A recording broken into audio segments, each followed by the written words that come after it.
नारायण नारायण नारायण नारायण।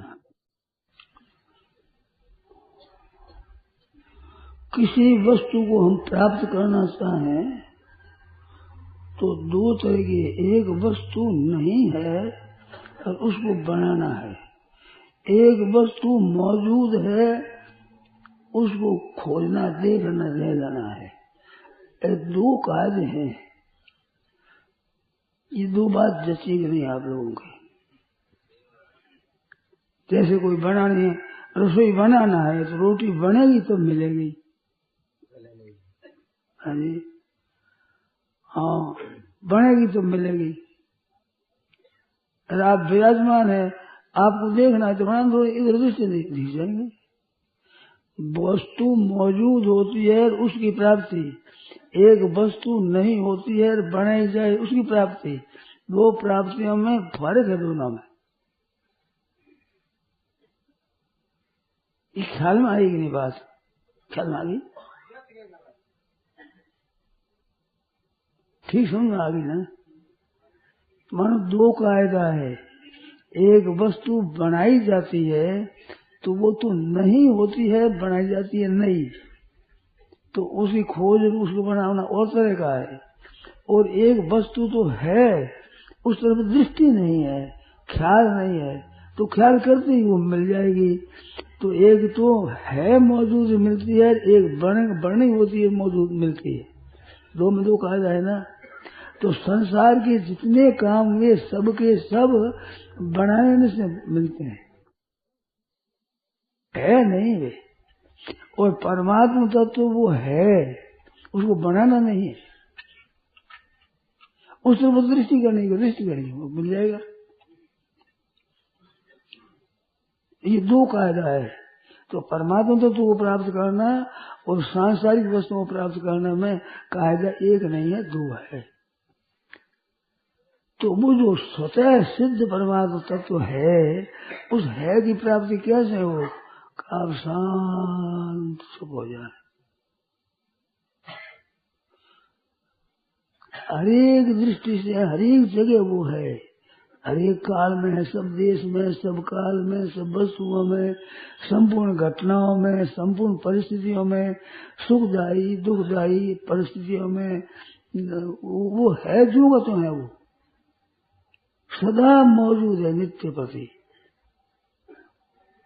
तो जो हम ये नाशवान की तरह उसको समझ कर प्राप्त करना चाहे तो उसमें देरी बहुत लगेगी, जल्दी से नहीं होगी।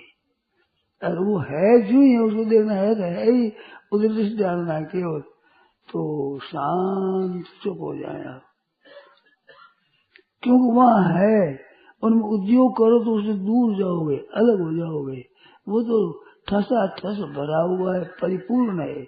तो आत्म संस्थान कृत्वा न कैसे देवी चिंते, उसको मन वहां लगा करके कुछ भी चिंतन मत करो। तो आत्म संस्थान मैंने कृत्वा किया ना, उसकी प्राप्ति हो जाएगी। चिंतन करोगे तो उससे दूर हो जाओगे। तुम चिंतन करोगे मन के द्वारा, इंद्रियों द्वारा करोगे तो ये बीच में साथ आ जाएगी, तो ये जड़ता साथ आ जाएगी, तो चिन्मय तत्व की प्राप्ति में देरी हो जाएगी। आत्म संस्थान मना कृत्वा न किंचित चिंतित, कुछ भी चिंतन न करें तो उस तत्व की प्राप्ति हो जाती है। अभी 2-3 दिन में मैंने ये बात कही है लक्ष्य दिलाने के लिए। तो ये बात आपके कब्जे में आई कि नहीं, अधिकार में आई कि नहीं, अब इसका पता नहीं हमें। अगर आई है अधिकार में तो इसमें स्थिर रहो।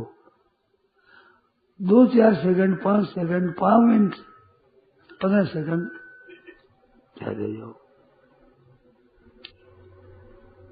फिर हो जाओ। फिर चंचलता हो जाए तो चंचल के परवाह मत करो। चंचलता मिटाने है ये नहीं है, स्थिर करना है ये बात नहीं है। इसमें उद्योग करो भी बढ़ाना है नहीं है। जैसे नींद लेते हो ना, तो नींद लेने में परिश्रम करना पड़ता है क्या? वही परिश्रम करो, नींद आ जाए, परिश्रम उड़ जाएगी। नींद आई जैसे अविद्या में लीन होना है, ऐसे ही उस विद्या के बीच में उसको प्राप्त करना है। सोचे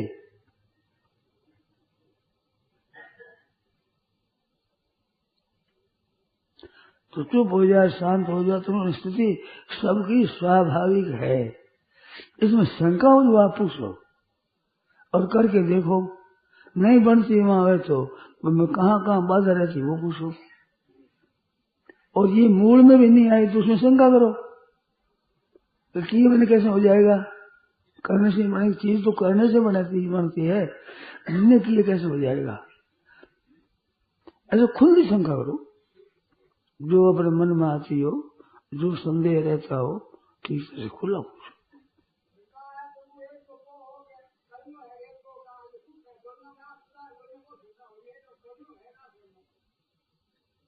एक तरफ तो करने की बात आती है, एक तरफ आप बिल्कुल न करने की बात कहते हैं। हम दोनों बात कहते हैं, करने की न करने की दोनों बात कहते हैं।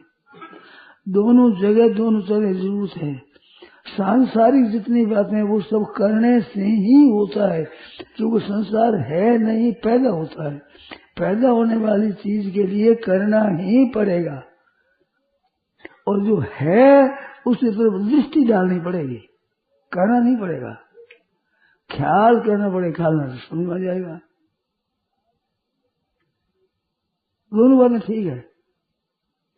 पारमार्थिक मार्ग में चलने में करने की बात ही ज्यादा सुनने में आती है, कहने में आती है। न करने की बात बहुत कम आती है। इसका प्रचार नहीं, कम प्रचार है। तो करने से भी होगा, बस समय पार होगा, हो जाएगा। लगे रहो, हंसे लगे रहो भाई, तेरी बिगड़ी बात बन जाए राम जी से। लगे रहो, हो जाएगा। परंतु हम कहते आज अभी हो जाए उसी प्राप्ति। अभी किस तरह से कि चुप हो जाए, कुछ नहीं मालूम होगा अभी, इससे कोई लाभ दिखेगा ऐसे नहीं दिखेगा। अभी आप इसको करो विश्वास पर, भरोसे पर, हमारी बात को मान कर करो, चुप रह जाओ। 2 7 5 बार करने से आपने कहा कि भगवान सब समय में सब जगह परिपूर्ण रूप में विराजमान है, उसमें चुप हो जाओ।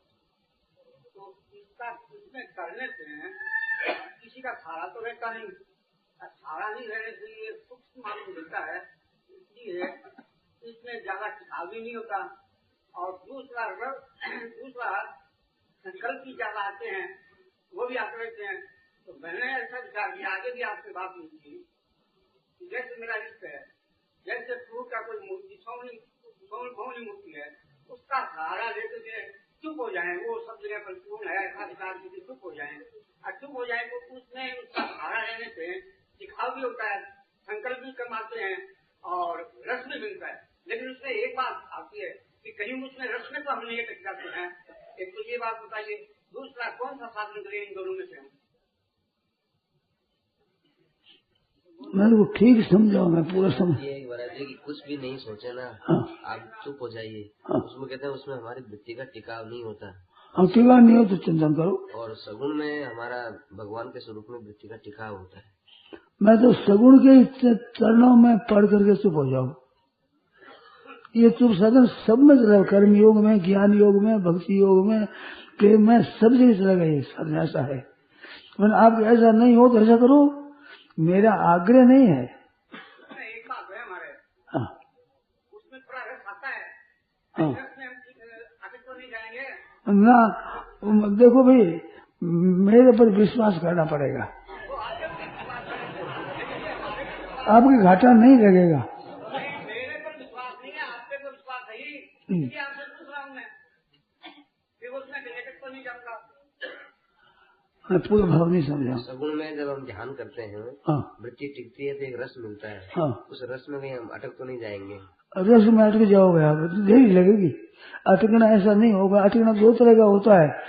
एक तो अटकना होता है कि उससे हम दूर हो जाएंगे तो जल्दी नहीं पहुंचेंगे। जैसे संसार में अटक गए तो परमात्मा प्राप्ति होगी ही नहीं। एक अटकना होता है कि वैसे जल्दी होता है, देरी लगेगी। तो देरी लगने वाला अटकना होता है, भटकने वाला अटकना नहीं होता।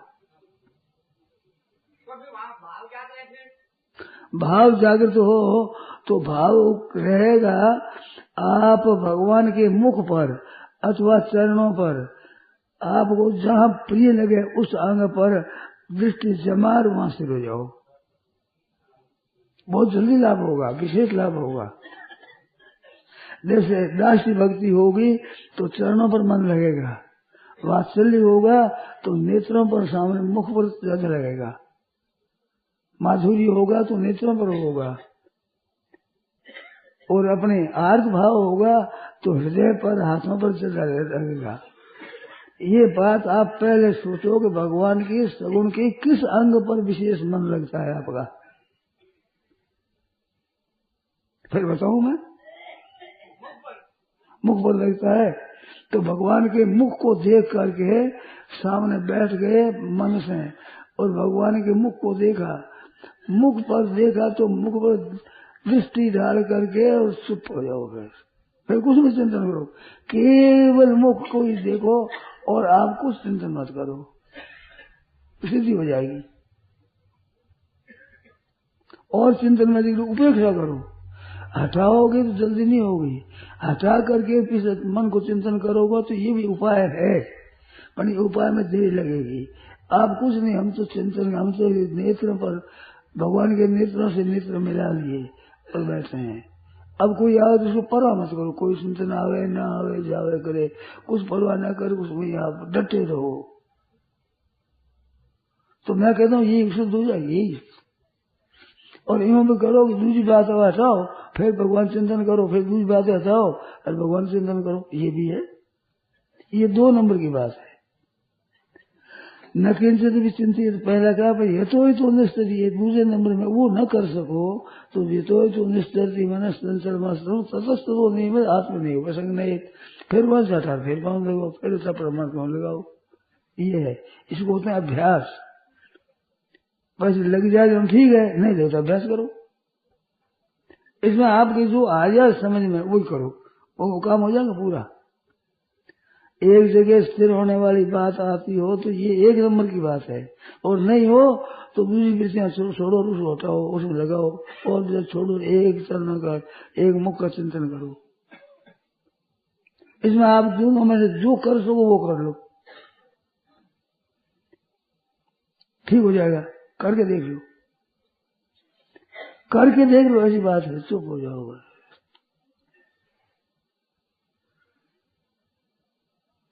चुप होने से वहाँ परमात्मा मौजूद है, वही सगुण है, वही निर्गुण है, वही साकार है, वही निराकार है। परमात्मा अलग नहीं है, ये है दृष्टिकोण। अलग अलग उपासकों का भाव, उस भाव के अनुसार अनेक रूप है, वास्तव में तत्व वो एक है, वही सगुण है, वही निर्गुण है, वही साकार है, वही निराकार है, तत्व वो एक ही है।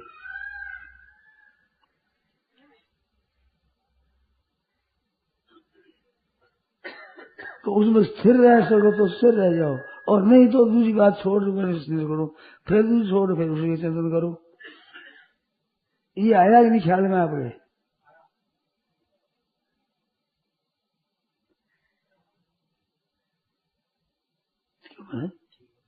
ये आया नहीं? ये 3 नंबर की बात थी। हाँ, नहीं उसको किसी नंबर में आप आ जाओ, उसमें फिर हो जाएगा ठीक, 1 नंबर में हो जाएगा, हो जाएगा। जिस किसी में उसमें स्थिर हो जाओ आप, चाहे बार बार लगाने में संदेश नहीं, ऊपर में ये करो, चाहे ये तो निश्चित ये करो,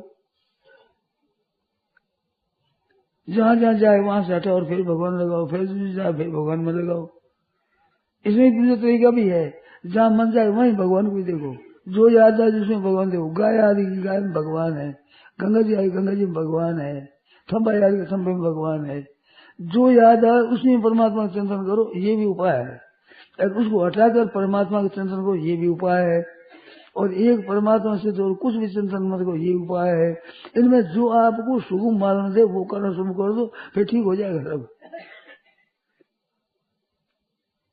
आपको रस आता हो उसी में, तो उसमें रस में इतनी एक बात है कि उतने में राजी मत हो जाओ, और चाहिए, इतना रस नहीं और चाहिए। राजी हो जाओगे तो कई दिन अटकोगे, महीने के लिए वर्ष लग सकते हैं, फिर अगर आगे उन्नति होगी इसमें संदेह नहीं है, परंतु देरी लगेगी। और उतने में संतोष मत करो। संसार के पदार्थों में तो संतोष करना चाहिए, और पारमार्थिक साधन में संतोष करना नहीं चाहिए। ये दो वृत्ति है। दो लोग क्या करते हैं, माला जपना है, पाठ करना, उतना करके फिर देखो आज तो हो गया। ये संतोष रहने की चीज नहीं है।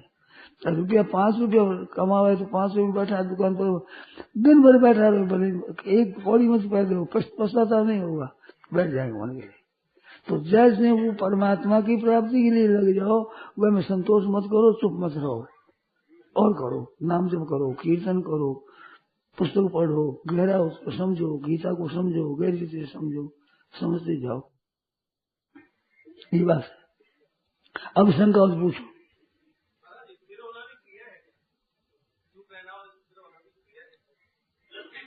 ये अपने चुप रहना, हाँ, ये क्रिया है क्या? चुप रहना क्रिया नहीं है, क्रिया का अभाव है, पर अभाव को पकड़ना नहीं है। इस बात में बार बार कहता हूँ, आप इस बात को समझे कि नहीं, आपकी ये बात कब्जे में आई कि नहीं आई। मेरे को संदेह है कि आप कब्जे में आई नहीं है बात। नहीं आए तो क्या गलती रही वो पूछो तो बताओ। मानो ना तो चुप रहने का आग्रह, ना चिंतन करने का आग्रह, आग्रह कुछ नहीं चाहिए, स्वतः स्वाभाविक। मैंने जैसे नींद का दृष्टांत दिया, तो नींद लेते हो तो क्या चिंतन करते हो क्या? अपने आप आ जाती है, अपने आप, इस तरह से अपने आप स्थिति होगी, वो चीज है बढ़िया। नींद उसमें नहीं है। नींद में बेहोशी होती है, बेहोशी नहीं होती, होश रहते हुए स्थिरता हो जाती है, होश रहते हुए स्थिरता होती है, उस तरफ की प्राप्ति होती है।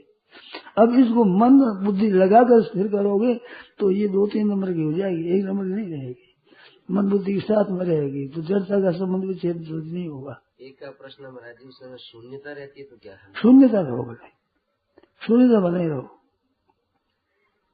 कई वर्ष पहले एक मेरा था बौद्ध अपने ऋषिकुल में, तो उसने कहा कि ऐसा कुछ नहीं रहने से शून्य होते, बिल्कुल शून्य होते, आकाश से शून्य शून्य दिखता है। तो ऐसी बात कही। मैंने कहा उन शून्य का ज्ञान है कि नहीं? शून्य आपके ज्ञान में है कि बिना ज्ञान है? ज्ञान में। तो बस कोई हर्ज नहीं, ठीक है, चुप हो गए वो भी। शून्य आपके ज्ञान में है ना, तो ज्ञान रूप शून्य हुआ वो ठीक है, शून्य नहीं होगा। आपकी जानकारी में है ना, शून्य जानकारी में है, तो जानकारी नाम ज्ञान का है, तो ज्ञान रूप है वो, बहुत ठीक है, कि हो जाएगा ठीक। जानकारी जगत रहनी चाहिए, जानकारी रहनी चाहिए, सत्ता रहनी चाहिए। शून्य की सत्ता है, शून्य जानकारी में है, तो सच्चिदानंद हो गया, सच्चिदानंद हो गया। क्या लगा? हाँ, वो ठीक हो जाएगा। शून्य को जानते हो कि नहीं? अगर नहीं जानते हो तो शून्य है ये कह नहीं सकते, अगर कहते हो शून्य हो तो शून्य को जानते हो, तो जानकारी वो तत्व है परमात्मा का, शून्य का साक्षी, शून्य का जानने वाला, शून्य का प्रकाशक, शून्य का आधार, शून्य का अधिष्ठान,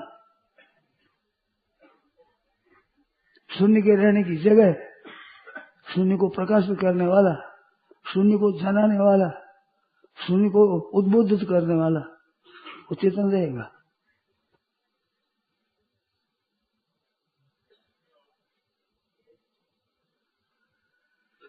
ठीक है, हो जाओ उसमें सच्चा, कुछ भी नहीं है, शून्य बिल्कुल आकाश की तरह शून्य, कुछ नहीं, ठीक है। ये सुने ज्ञान रहेगा ना, ज्ञान, बिना ज्ञान तो कह नहीं सकते शून्य है, बिना ज्ञान कह सकते शून्य है, क्या है, शून्य है नहीं है, ठोस है क्या है, पोल है ठोस है, पता ही नहीं। कहते हो शून्य है तो शून्य का ज्ञान है, कोई अर्थ नहीं, उसमें चित्त रहो, उस स्थिर रहो, जितना स्थिर रहे सो 2, 4, 5 सेकंड, 15 सेकंड, आधा मिनट स्थिर रहो। ये बात समझ में आ गई ना, अधिकार में आ गई ना, ये मेरे ये समझ है आपके कब्जे में आ गई ना बात, अधिकार में, हाँ ऐसा हो सकता है। ऐसे हम स्थिर रह सकते हैं। ऐसा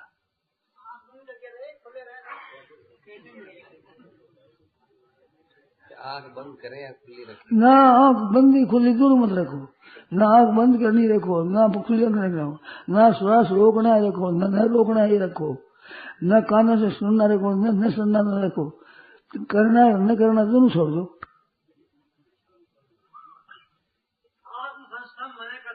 मन का भी तो करनापन होगा, उसका विवेचन हो तो गया था फिर भी नहीं अभी बात नहीं है। आत्म संस्थम मन कृत्वा, मन को आत्मा में संस्थापित करके हाँ, कर्तापन हुआ ना मन का। मन लगाने की मैंने कल बात बताई थी, फिर बता दूं। मन लगाना ये है कि परमात्मा तत्व बाहर भीतर ऊपर नीचे चारों तरफ परिपूर्ण है, बस ये मन लग गया। अब चुप हो जाओ। अब इसमें शंका करो जो से हो। परमात्मा है परिपूर्ण, ऐसा माने ये आत्मसंस्थो मैंने कृत्वा हो गया। अब चिंतन मत हो कुछ भी। अब है उसे चिंतन किया तो वो तो है, नहीं हो तो चिंतन करें, परिपूर्ण है सब जगह। अब शंका करो उसमें, आपके जो संदेह उठता हो बोलो। उन्होंने प्रश्न किया है ना, प्रश्न किया है वही बोले, मुझे संदेह नहीं रहा। ठीक है, बस बहुत बढ़िया बात, बहुत ठीक है। एक परिपूर्ण परमात्मा है ऐसा मान लिया, ये आत्मसंस्थो मन कृत्वा हो गया। अब चुप हो गया और चिंतन मत करो बस। तो चिंतन नहीं करो तो उसमें स्थिति सत्य होगी, और चिंतन करोगे तो साथ में मन रहेगा और वो तत्व रहेगा, वो रहेगा। और चिंतन नहीं करो तो शुद्ध तत्व रहेगा। ये बात आई थी, ये मेरी बात समझ रहे? मानो चिंतन करोगे तो वो तत्व रहेगा और साथ में मन कर रहेगा, और चिंतन अगर चुप रहोगे तो तत्व रहेगा, शुद्ध चित्त हट जाएगा, जड़ता सर्वथा दूर हो, चिन्मयता हो जाएगी। और चिंतन कर दो जड़ता साथ में रहेगी। यदा विनियतम चित्तम आत्मनियव अवतिष्ठते निष्क्रिय सर्व कामेभ्यो युक्त उच्चते तदा। और प्रजाति यदा कामान सर्वान पार्थ मनोगतान आत्मनैव आत्मना तुष्ट प्रज्ञस्त तदोच्यते। इन दोनों श्लोकों को मिलाओ, ठीक समझ आएगी बात।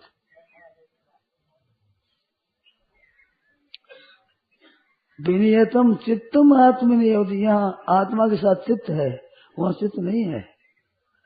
आत्मनियव आत्मना तुष्ट योन्तर सुख अंतराराम तथांतर ज्योति एवं सहयोगी ब्रह्म उसमें चित्त नहीं है, मन नहीं है, बुद्धि नहीं है। इसमें महाराज जी एक ही थोड़ी सी गिरगिराहट रहती है। हाँ, कि मन में अनेक विकारों के रहते हुए हाँ, क्या ऐसा आत्मसंस्थ हो सकता है? हो सकता है। पतिव्रता होती है उसके। आप पूछते हैं कि मन में कई तरह के संकल्प है, कई तरह की आशा तृष्णा है, कामना भरी हुई है, ऐसा चित्त भी एकाग्र हो सकता है क्या? ऐसा तो चित्त एकाग्र करना नहीं है, चित्त में परमात्मा है इतना मानकर चुप हो, ये चुप हो सकता है। ये तो कल बात पूछी थी, आज पूछी ही, कल पूछी, हो सकता है जरूर, जोर से नहीं आया कहा था, जरूर हो सकता है। परमात्मा तत्व के आड़ लगाने वाला किसी की ताकत है नहीं, होगी नहीं, हो सकती नहीं उसे तत्व को आड़ लगाने कोई, कितना ही चाहे संसार हो। अंधेरा सूरज को ढक सकता ही नहीं, कितना ही अंधेरा इकट्ठा हो जाए। कई अमावस्याओं का इकट्ठा कर रहे होते नहीं, सूरज को नहीं ढक सकेंगे, ढक देगा। 10-20 अमावस्याओं का इकट्ठा लगा अंधेरा, वो लाल सूरज के ऊपर ढक दो, सूरज ढक जाएगा? इस वास्ते ये ढकेगा नहीं। आप चंचल नहीं करो, आपने महत्व दे रखा है, अंधेरा है, अंधेरा सब है, कुछ है नहीं। नारायण नारायण नारायण, खूब विचार करो और पूछो। मेरा मन की चंचलता पर प्रश्न नहीं था। हाँ, मन के विकास इनके रहते हैं आत्मसंस्थ अपना स्वरूप में स्थित हो सकता है। ये बात पूछी कल, मैंने पूछी था, आज पूछी भाई पूछते, कल पूछा था कि हमारा अंतःकरण में विकार रहते हुए ऐसा हो सकता है क्या? मैंने बस जोर से हो सकता है, बस जोर से कहता मैं, हो सकता है। अब देखो धीरे कहता हूँ, वही बात धीरे कहता हूँ। देखो मैं अगर मन लगाने की बात कहूँ तब तो आप शंका कर सकते हो कि जिस मन में राग है, द्वेष है, काम है, क्रोध है, लोभ है, मोह है, अभिमान है, ऐसा अंतःकरण कैसे लग जाएगा उसको। मैं अंतःकरण लगाने की कहता ही नहीं हूँ महाराज। ये रहते हो जाएगा, कैसे हो जाएगा कि मैं मन लगाने की बात कहता ही नहीं। इतने भी कर दो परमात्मा है परिपूर्ण। बोलो ये आपके समझ में आता है कि नहीं, मानते हो कि नहीं? आपका अंतर्गत में सब विकारी है, काम क्रोध लोभ आप में है, परंतु सब जगह परमात्मा है, इस मानने में बाधा लगेगी क्या आपके? नहीं लगी ना। बाधा नहीं लगा सकता वो, एक जगह है ऐसा मान कर चुप हो जाओ। चुप होना, चुप आग्रह नहीं है, चुप ही रहना है। ना चुप का आग्रह है, ना संतोषता का आग्रह, कोई आग्रह मत रखो, है ऐसा कर निश्चिंत हो जाओ।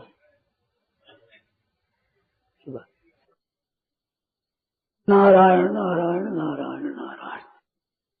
श्रद्धेय स्वामी श्री रामसुखदास जी महाराज 29 अगस्त 1991 प्रातः 5 बजे जयपुर।